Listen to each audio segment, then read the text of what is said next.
2025년 10월 20일 저는 지금 부산 그 해운대 바닷가 앞에 있습니다.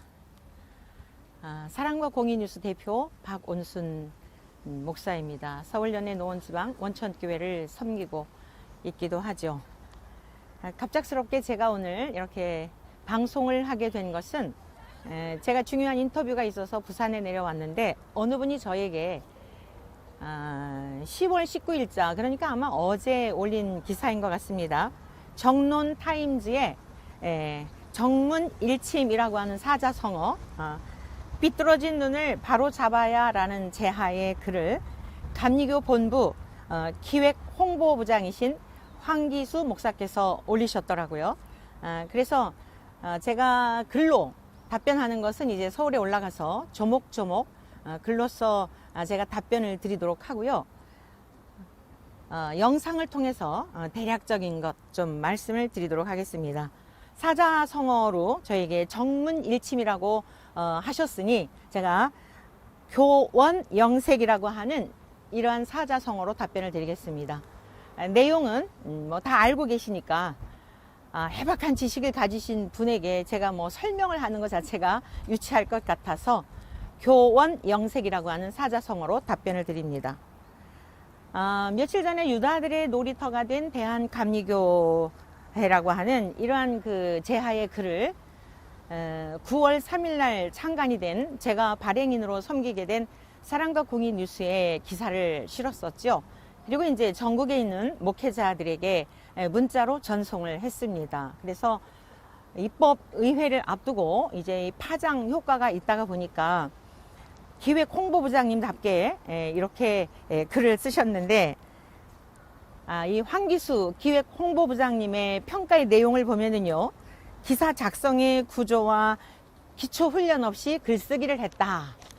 기본에도 미치지 못하는 사람이 이렇게 글쓰기를 했다라고 하면서 평가절하를 했어요. 즉 육하원칙, 또 객관성, 정보의 출처라든가 이런 것들이 명확해야 되는데 그렇지 못하다는 아마 평가이겠죠. 제가 이에 대해서 답변 드릴게요. 돌보다는 낫지 아니하냐.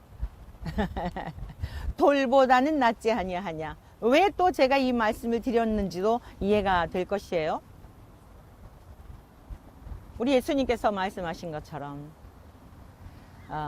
하나님의 형상을 입은 자들이, 하나님의 형상대로 지음받을 인생들이, 하나님을 경외하고 하나님을 높여드려야 할 인생들이 하나님을 찬양하지 않을 때, 하나님의 의를 드러내지 않을 때, 침묵할 때 돌들이 소리진다 하셨죠. 네, 그래서 제가 인사드립니다. 네, 무시기가 용감하다고 아마 보시기에 그런 것 같은데 돌보다는 낫지 아니하냐로 답변을 드립니다. 오죽하면 우리 황 부장님께서 글쓰기의 기본도 되지 않은 것 같은 목사가 글을 써서 전국에 있는 목회자들에게 입법의회를 앞두고 이와 같은 상황을 만들었을까요? 얼마나 답답하면. 똑똑한 분들 많은데, 잘나신 분들 많은데, 대단한 분들 많은 우리 기독교 대한감리회에 너무도 유능한 분들이 많은데 육하원칙도 모르고 글쓰기 기본도 안 된 이런 목사가 글쓰기를 했을까요? 그렇게 한번 생각해 보신 적 없으신가요? 그러면서 이렇게 평가를 했어요. 제보에 기반한 내용을 주관적인 판단으로 진실인 것처럼 호도를 했다. 넋두리 수준이다. 허위 사실을 유포했고 명예훼손감이다. 뭐 이런 내용이죠. 제발 저를 명예훼손으로 해당되시는 분들, 제가 유다들의 놀이터가 된 기독교 대한감리회라고 하는 제하에 글을 썼을 때 해당되시는 분들, 제발 저를 명예훼손으로 걸어주세요. 기다리고 있는 바예요. 저는 30여 년 전부터 거리에 다니면서 성경의 말씀, 가장 중요한 우리 구원받은 하나님의 백성들이라고 한다면, 아니 이 세상에 숨을 쉬고 살아가는 인생들이라고 한다면 마땅히 알아야 하고 마땅히 믿어야 하고 마땅히 믿는 자들이 선포해야 할 진리에 대하여 침묵하고 있는 목회자들을 향해, 또 신학교 교수님들을 향해 30여 년 전부터 외치고 다녔던 사람이에요. 피토하는 심정으로 외쳤죠. 그러던 중에 제가 이런 마음을 가졌어요. 어떤 목사의 희생이 필요하다면, 그래, 누군가 나에게 명예훼손이라고 하여서 나를 차라리 감옥에 보내줘. 내가 그럼 그런 희생을 감수해서라도 좀 깨어날 수 있다면 제발 좋겠다. 이런 마음을 가지고 살아온 사람이에요. 그러니까 당사자 되시는 분들 명예훼손으로 제가 환영하고 있으니까 그렇게 대응해 주시기를 바라요. 자, 제가 이 내용을 보니까요, 황기수 기획 홍보부장님은, 우리 감리교회, 기독교 대한감리회 홍보부장님은 제가 느낀 겁니다. 우리 부장님께서 평가하신 것에 대하여 제가 또 그 글을 읽고 평가하는 거예요. 마치 김필수 장정개정위원장님, 그리고 김정석 감독회장님, 그리고 김학중 전 감독님을 뭐라 그러죠? 그 호위무사라 그러죠. 호위무사 또는 변호인의 역할을 하고 계신 듯한 느낌을 가졌어요. 차라리 침묵했으면 좋았을 것 같습니다. 왜 그러냐면요, 감독회장님이 당선이 되시고 그리고 취임하시고부터 그 행보에 대하여 다른 분들 얘기 안 할게요. 이제 제가 직접 느낀 바, 어떤 정치적이거나 우리 대한민국에 일고 있는 일들에 대하여 그 감독회장님이 성명서를 발표할 때 이분의 정체성이 무엇이지? 아니, 이게 정말 이분의 생각 속에서 나온 글들인가? 굉장히 의아했어요. 의구심을 많이 가졌어요. 점점 가면 갈수록 감독회장님에 대하여 그분의 어떤 진리 안에서의 중심은 무엇일까? 자꾸 그 이상한 사람들, 저는 그 이상한 사람이라고 생각합니다. 바른 말을 하고 진리를 말하고 의의를 이야기하면 프레임을 씌워요. 태극기 부대? 뭐 광화문에 무슨 뭐 마치 무지몽매한 생각도 없고 판단도 없고 성경에 대해서도 아주 무지한 사람들이 막 그러는 것처럼 프레임을 씌웁니다. 특히 프레임을 씌운 게 뭐예요? 태극기 부대. 저는 이 시간을 통해서도 분명히 말씀드리지만 광화문 광장에서 전 그 암흑의 그분이 하는 여러 가지 일들에 대해서도 문제에 대하여 제가 유튜브 방송을 통해 지적했었고요. 그리고 많은 공격을 받았던 사람입니다. 더 이상 프레임을 씌우지 마시고요. 괜찮아요. 프레임 씌워도 괜찮은데 설득력이 없다, 이런 이야기입니다. 감독회장님의 행보가 왜 저러실까? 이제 그 부분들에 대한 것은 제가 글로서 조목조목, 황기수 기획 홍보부장님이시니까 아마 그 역할을 감당하지 않았나 싶어요. 글 쓰는 거, 언론에 이렇게 나오는 거, 그 부분에 대한 것들은 제가 자료들이 있으니까 성명서에 관한 내용들을 중심해 가지고 서울 올라가게 되면 정식으로 글을 써서 올리도록 하겠습니다. 한 가지, 우리 홍보부장님은, 그 황기수 홍보부장님은 그곳에 왔던 여성 목회자님 누군지 저는 몰라요. 사과하셔야 될 것 같아요. 왜냐하면 여기 보니까 거기 왔던 어떤 여성 목회자가 저에게 제보해줘가지고 봉투를 뭐 준 거, 그 얘기를 했던 것을 제가 마치 왜곡하여서 그렇게 내보낸 것처럼 기사를 쓰셨는데, 저는요 여교육자 모임에 나가지 않습니다. 수년 동안 나가지 않았고요. 2005년도인가요? 하여간 우리 여교육자들도 회장 자리 놓고 감신, 뭐 협성, 모건 그래가지고 5년 동안 분쟁이 있었어요. 5년 동안 분쟁이 있는 동안에 서로 각각 다 따로 뭐 모임 갖고 이랬었거든요. 근데 저 감신 비상 공동 대책 뭐 위원인지 뭔지 그렇고 하여간 그거 저에게 위임해 주어가지고 3개 신학대학 그 비대위들이 모여가지고 5년 동안 분열되었던 그 모임에서 전적인 하나님의 은혜로 하나가 되었어요. 그래서 지금과 같이 이 회장 문제로 예, 그렇게 다툼이 있어서 돌아가면서 그렇게 하게 되었고요. 제가 왜 여교역자회에 잘 나가지 않느냐면 주류를 이루었고 지금까지 감리교회에 그래도 이 많은 이야기를 내고 영향력을 미쳤던 여교역자들의 상당수가 동성애를 찬성한다든가 생태신학이라든가 제가 보건대 반성경적이고 반기독교적인 이러한 영향력들을 미치고 있기 때문에 여교육자에 나가지 않아요. 그래서 여교육자들하고 별로 교류가 없습니다.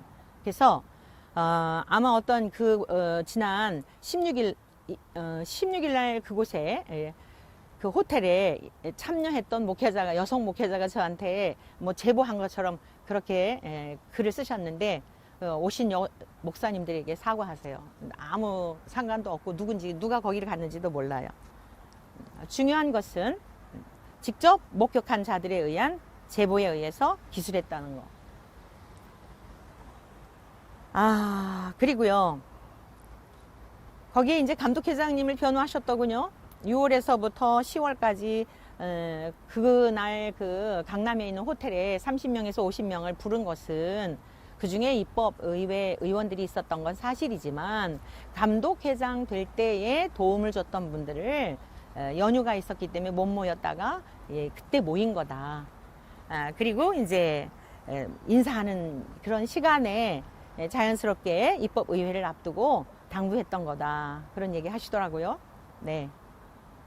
나중에 필요하게 되면 감독회장님이 무슨 얘기를 하셨는지 아주 정확하게 제가 녹취를 해서 밝힐 수도 있습니다. 황기수 홍보부장님께서 하신 내용과 다르다는 걸 얘기하는 겁니다. 그리고 우리 감독회장님이 어려운 지방을 다니면서 뭐 이렇게 그날처럼 그랬다는 내용인데 아쉬움이 많아요. 왜냐?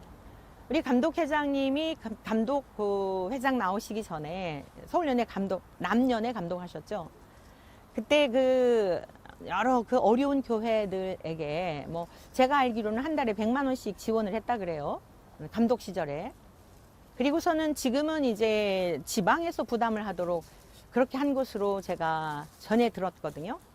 굉장히 지방의적으로 좀 부담이 되는 내용이다라고 하는데 제가 왜 이 말씀을 드리냐면 어차피 이제 감독회장님이 그러한 행보가 호텔에서 이분들을 초청한 것이 하셨던 일들에 대한 거지 특별한 게 아니다라고 하는 것을 이야기하기 때문에 제가 이걸 언급하는 겁니다.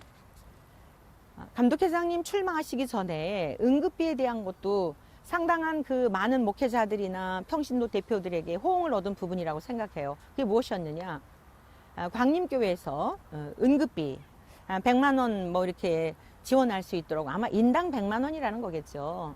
지금 거의 뭐 90만 원 넘는 분이 없으니까 좀 이렇게 광림교회에서 후원을 해가지고 응급비에 좀 도움이 되도록 하겠다라고 하는 그런 내용이었던 것 같아요. 그러셨는데 지금 이행하고 계신가요? 광림교회에서 우리 감독회장님이 당선되시기 전에 약속했던 거 이행하고 계신 게 무엇이 있을까요? 앞으로 이것 또한 제가 어차피 이제 돌들이 소리치는 것보다는 나을 테니까 저는 하나님을 경외하는 사람이죠. 하나님의 말씀을 절대 진리로 믿는 사람이에요. 그렇기 때문에 돌보다는 낫지 않겠습니까? 그래서 이런 부분들도 기회가 되면 우리 사랑과 공의 뉴스를 통해서 다루겠는데 결국 응급비 때문에 지금 본부를 광화문에서 일영으로 옮겼잖아요. 잘 진행되고 있을까요? 오늘 이 방송을 들으시는 원로 목사님들 응급비 오르셨나요? 제가 알기로는 지금 광화문 본부에서 그걸 임대료를 내게 되면은 연간 뭐 25억인가가 이렇게 창출이 되기 때문에 그것을 원로분들에게 돌아가도록 한 것으로 알고 있거든요. 또 제가 명덕각사 선임이사입니다. 그런데 뭐 명덕각사에 또 본부를 짓는다는 이야기를 또 이렇게 하여간 참 재밌어요.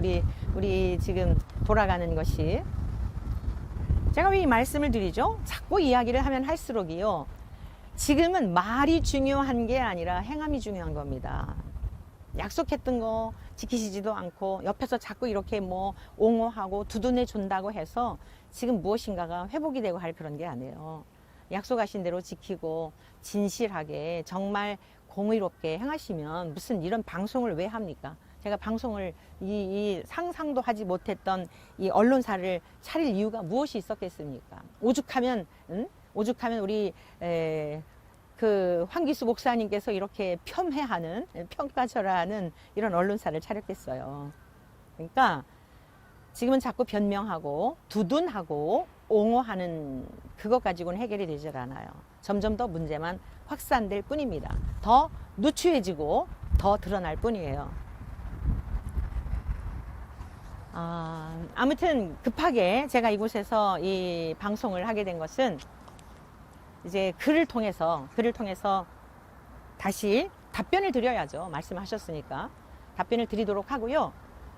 어찌되었건 우리 감리교회가 이대로는 안 됩니다. 이 대한민국이 지금 절체절명의 위기 속에 있어요. 제가 볼 때는 대한민국하고 기독교 대한감리회하고 너무 닮아 있어요. 지도자들이. 그래서 제가 한동안 국회의사당 소통관에 가서 정치가들의 어떤 바른 그리고 법관들의 바른 판결을 위해서 제가 좀 목소리도 냈지만 일체 멈추고 기독교 대한감리회로 돌리게 된 이유가 있어요. 이 자꾸 제보가 들어오고 여러 가지들을 보다 보니 너무너무 닮아 있는 거예요. 그래서 우리 기독교 대한감리회의 행정수장을 비롯해서 감독님들, 목사님들, 이 방송을 들으시는 성도님들 우리 모두가 정말 물론 저도 포함되어 하나님 앞에 가슴을 치며 애통하는 마음으로 돌아오게 될 때에 그리고 진짜 우리가 하나님 앞에서 티끌에 불과한 인생이잖아요. 이 햇빛에 반짝이는 이 티끌하고 우리가 뭐가 다르겠어요. 다 소재가 같은데. 그래서 우리가 주님 앞에 진실된 마음으로 연약하면 연약한 대로 회개하고 돌이켜 돌아오면 되잖아요. 그러면 우리 대한민국 정말 비열한 인생들이 높임을 받고 악인들이 득세하는 이때에 하나님께서 새롭게 하시는 그런 놀라운 일들을 행하실 거예요. 결과적으로는 마지막 시대의 마지막 주자로 우리 대한민국을 통해 우리 기독교 대한감리회를 초석으로 삼아서 땅끝까지 이르러 복음을 전하게 되고 우리 주님 오심을 맞이할 수 있는 그러한 희망을 갖습니다. 그러므로 비판을 받지 아니하려거든 비판하지 말라. 황기수 목사님 마지막에 그 글 쓰셨더라고요. 제가 그에 대한 답변 드릴게요. 영들을 다 믿지 말고 영들이 하나님께 속하였나 시험하여 보라 그랬어요. 정말 내가 성령의 사람인가? 하나님의 영이 거하지 않으면 성령의 사람이 아니라 그랬어요. 우리 모두 정말 자신을 돌아보면서 입법의회를 앞두고 더 많이 기도하고 그리고 입법의회 총대 회원들은 사람을 두려워하지 말고 사람의 종로로 타지 말고 내가 하나님을 기쁘게 하랴 사람을 기쁘게 하랴 사람을 기쁘게 하면 하나님의 종이 아니죠. 그래서 철저하게 더 많이 기도하시고 500여 분의 총대 입법의회 총대 회원 여러분들에게 정말 부탁을 드리는데 이것이 하나님의 나라를 위한 것인지 우리 기독교 대한감리회를 바르게 세우는 것인지 더 기도하시고 하나님께 여쭙고 근본에 악한 법들이 제정되지 않도록 특히 4년 겸임제 이것은 아주 우리 감리교회를 추락시키는 겁니다. 이 문제에 대한 여러 가지에 대한 것들도 조목조목 앞으로 방송으로 또 글로 나가게 될 거예요. 여러분들에게 간곡한 마음으로 주님의 이름으로 여러분에게 부탁을 드리면서 사랑과 공의가 결국 불법을 이깁니다. 악을 이기게 돼요. 주님의 성품이잖아요. 우리 모두 잃어버렸던 하나님의 형상, 사랑과 공의의 형상을 회복하여 주의 나라에 존귀하게 쓰임받는 우리 모두 되시기를 주님의 이름으로 간절히 소망합니다. 이상과 같이 방송을 마치겠습니다. 감사합니다.